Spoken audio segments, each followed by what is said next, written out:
Hello, and welcome to Your Money 2.0. I'm Thomas Fox, Community Outreach Director at Cambridge Credit Counseling. History will show that in the summer of 2011, our country was gripped by a contentious debate over our nation's debt ceiling and a need to curtail our spending. This battle promises to be a regular event on the calendar, as the issues involved will probably outlast you and me before they're fully resolved. Although the Congress was able to come to an 11th hour compromise, the constant back and forth did little to settle our ongoing economic problems.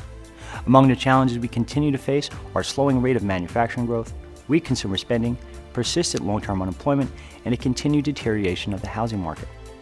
Perhaps the last thing we needed was a downgrade of our pristine U.S. sovereign credit rating, which has dropped to AA+ from AAA, a rating we had held since 1917.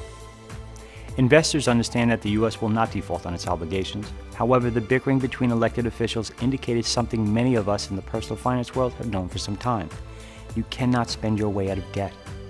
If anything, the political wrangling did each of us a profound disservice. Among the reasons Standard & Poor's chose to downgrade our credit rating was the perception that Washington has become, as S&P termed it, less stable, less effective, and less predictable than we previously believed. Obviously, Republicans and Democrats have condemned the downgrade, but is there criticism because the S&P move was uncalled for, or because it makes the job of our leaders that much more difficult? The S&P credit rating is essentially our nation's credit score.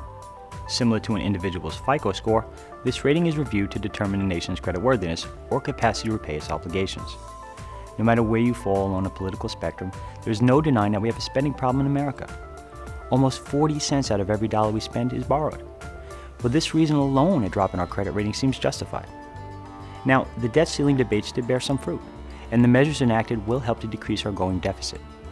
Initially, the agreement calls for a reduction of $2.4 trillion in spending over 10 years.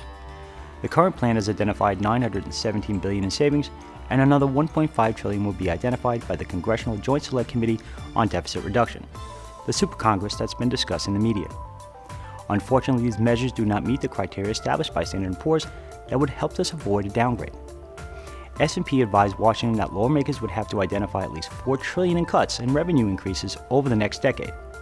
Because the Congress doesn't seem to be able to compromise on this point, we received an AA+ rating from the agency.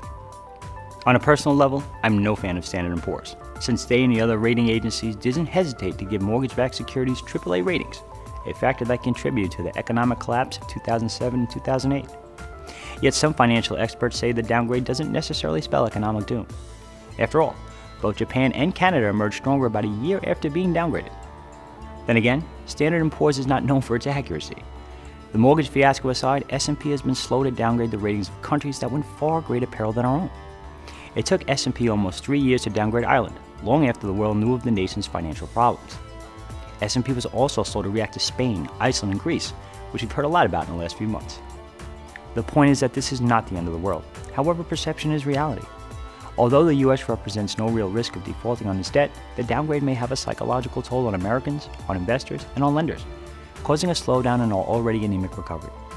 Consumer and investor confidence could take some time to return, and we still don't know how many twists and turns are left in our roller coaster economy. At the end of the day, our downgrade remains largely symbolic. However, it has brought our fiscal problems out into the open. We'll bring you more insight as to how the change in America's credit rating will affect you more directly in upcoming installments. Until then, I'm Thomas Fox for Cambridge Credit Counseling.